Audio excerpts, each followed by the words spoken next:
Hello दोस्तों, कैसे हो आप सभी।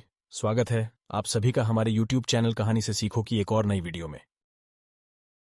दोस्तों, भारत में ऐसी कई जगह है जो अपने दामन में कई रहस्यों को समेटे हुए है।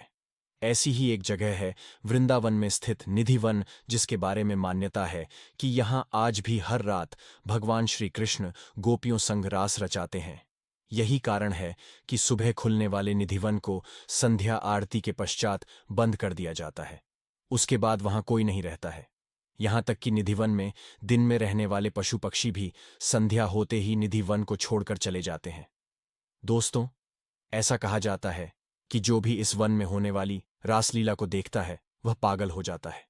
वैसे तो शाम होते ही निधिवन बंद हो जाता है और सब लोग यहां से चले जाते हैं, लेकिन फिर भी यदि कोई छुपकर रासलीला देखने की कोशिश करता है तो वह पागल हो जाता है। ऐसा ही एक वाकया करीब 10 वर्ष पूर्व हुआ था, जब जयपुर से आया एक कृष्ण भक्त रासलीला देखने के लिए निधिवन में छुपकर बैठ गया। जब सुबह निधिवन के गेट खुले तो वो बेहोश अवस्था में मिला। उसका मानसिक संतुलन बिगड़ चुका था। ऐसे अनेकों किस्से यहाँ के लोग बताते हैं। ऐसे ही एक अन्य व्यक्ति थे पागल बाबा, जिनकी समाधि भी निधिवन में बनी हुई है। उनके बारे में भी कहा जाता है कि उन्होंने भी एक बार निधिवन में छुपकर रासलीला देखने की कोशिश की थी, जिससे कि वो पागल ही हो गए थे। चूंकि वो कृष्ण के अनन्य भक्त थे, इसलिए उनकी मृत्यु के पश्चात मंदिर कमेटी ने निधिवन में ही उनकी समाधि बनवा दी। दोस्तों, निधिवन के अंदर ही है रंग महल, जिसके बारे में मान्यता है कि रोज रात यहां पर राधा और कन्हैया आते हैं। रंग महल में राधा और कन्हैया के लिए रखे गए चंदन की पलंग को शाम 7 बजे के पहले सजा दिया जाता है। पलंग के बगल में एक लोटा पानी, राधा जी के श्रृंगार का सामान और दातुन संग पान रख दिया जाता है। सुबह 5 बजे जब रंग महल का पट खुलता है तो बिस्तर अस्त व्यस्त, लोटे का पानी खाली, दातुन कूची हुई और पान खाया हुआ मिलता है। रंग महल में भक्त केवल श्रृंगार का सामान ही चढ़ाते हैं और प्रसाद स्वरूप उन्हें भी श्रृंगार का सामान मिलता है। दोस्तों, निधिवन के पेड़ भी बड़े अजीब है। जहां हर पेड़ की शाखाएं ऊपर की ओर बढ़ती है, वही निधिवन के पेड़ों की शाखाएं नीचे की ओर बढ़ती है, जिसके कारण रास्ता बनाने के लिए इन पेड़ों को डंडों के सहारे रोका गया है। दोस्तों, निधिवन की एक अन्य खासियत यहाँ के तुलसी के पेड़ है। निधिवन में तुलसी का हर पेड़ जोड़े में है। इसके पीछे यह मान्यता है कि जब राधा संग कृष्ण वन में रास रचाते हैं, तब यही जोड़ेदार पेड़ गोपियां बन जाती हैं। जैसे ही सुबह होती है तो सब फिर तुलसी के पेड़ में बदल जाती हैं।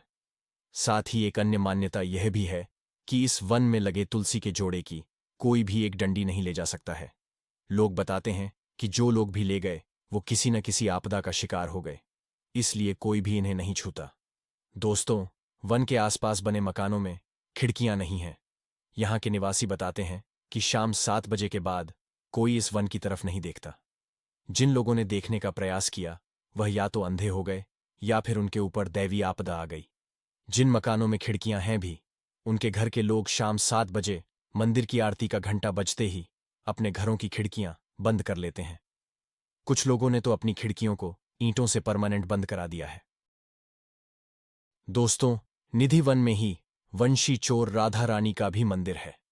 यहाँ के महंत बताते हैं कि जब राधा जी को लगने लगा कि कन्हैया हर समय वंशी ही बजाते रहते हैं, उनकी तरफ ध्यान नहीं देते, तो उन्होंने उनकी वंशी चुरा ली। इस मंदिर में कृष्ण जी की सबसे प्रिय गोपी ललिता जी की भी मूर्ति राधा जी के साथ है। दोस्तों, निधिवन में स्थित विशाखा कुंड के बारे में कहा जाता है कि जब भगवान श्री कृष्ण सखियों के साथ रास रचा रहे थे, तभी एक सखी विशाखा को प्यास लगी। कोई व्यवस्था न देख कृष्ण ने अपनी वंशी से इस कुंड की खुदाई कर दी, जिसमें से निकले पानी को पीकर विशाखा सखी ने अपनी प्यास बुझाई। इस कुंड का नाम तभी से विशाखा कुंड पड़ गया। दोस्तों, विशाखा कुंड के साथ ही ठाकुर बिहारी जी महाराज का प्राकट्य स्थल भी है।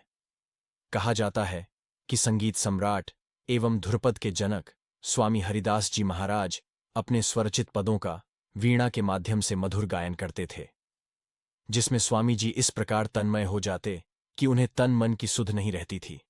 बांके बिहारी जी ने उनके भक्ति संगीत से प्रसन्न होकर उन्हें एक दिन स्वप्न दिया और बताया कि मैं तो तुम्हारी साधना स्थली में ही विशाखा कुंड के समीप जमीन में छिपा हुआ हूं। स्वप्न के आधार पर हरिदास जी ने अपने शिष्यों की सहायता से बिहारी जी को वहां से निकलवाया और उनकी सेवा पूजा करने लगे। ठाकुर बिहारी जी का प्राकट्य स्थल आज भी उसी स्थान पर बना हुआ है, जहां प्रतिवर्ष ठाकुर बिहारी जी का प्राकट्य समारोह बड़ी धूमधाम के साथ मनाया जाता है। कालांतर में ठाकुर श्री बांके बिहारी जी महाराज के नवीन मंदिर की स्थापना की गई और प्राकट्य मूर्ति को वहां स्थापित करके आज भी पूजा अर्चना की जाती है, जो आज बांके बिहारी मंदिर के नाम से प्रसिद्ध है। दोस्तों, संगीत सम्राट स्वामी हरिदास जी महाराज की भी समाधि निधि वन परिसर में ही है। प्रसिद्ध बैजू बावरा और तानसेन इन्हीं के शिष्य थे। अपने सभारत्न तानसेन के मुख से स्वामी हरिदास जी की प्रशंसा सुनकर सम्राट अकबर इनकी संगीत कला का रसास्वादन करना चाहते थे, किंतु स्वामी जी का यह दृढ़ निश्चय था कि अपने ठाकुर जी के अतिरिक्त वो किसी का मनोरंजन नहीं करेंगे। इसलिए एक बार सम्राट अकबर वेश बदलकर साधारण व्यक्ति की भांति तानसेन के साथ निधिवन में स्वामी हरिदास की कुटिया में उपस्थित हुए। तानसेन ने जानबूझकर अपनी वीणा लेकर एक मधुर पद का गायन किया। अकबर तानसेन का गायन सुनकर मुग्ध हो गए। इतने में स्वामी हरिदास जी तानसेन के हाथ से वीणा लेकर स्वयं उस पद का गायन करते हुए तानसेन की त्रुटियों की ओर इंगित करने लगे। उनका गायन इतना मधुर और आकर्षक था कि वन के पशु पक्षी भी वहां उपस्थित होकर मौन भाव से श्रवण करने लगे। सम्राट अकबर के विस्मय का तो ठिकाना ही नहीं रहा। दोस्तों, मुझे पूरी आशा है कि आज की यह वीडियो आपको जरूर पसंद आई होगी। आज की इस वीडियो से आपने क्या सीखा, कमेंट बॉक्स में लिखकर जरूर बताएं। ऐसी ही और वीडियो को देखने के लिए इस चैनल को सब्सक्राइब करें, साथ ही नोटिफिकेशन का बेल जरूर दबाएं। इस वीडियो को लाइक और अपने परिचितों के साथ शेयर करना ना भूलें। तो फिर मिलते हैं एक और नई वीडियो के साथ। आप सभी का इस वीडियो को देखने के लिए बहुत बहुत धन्यवाद।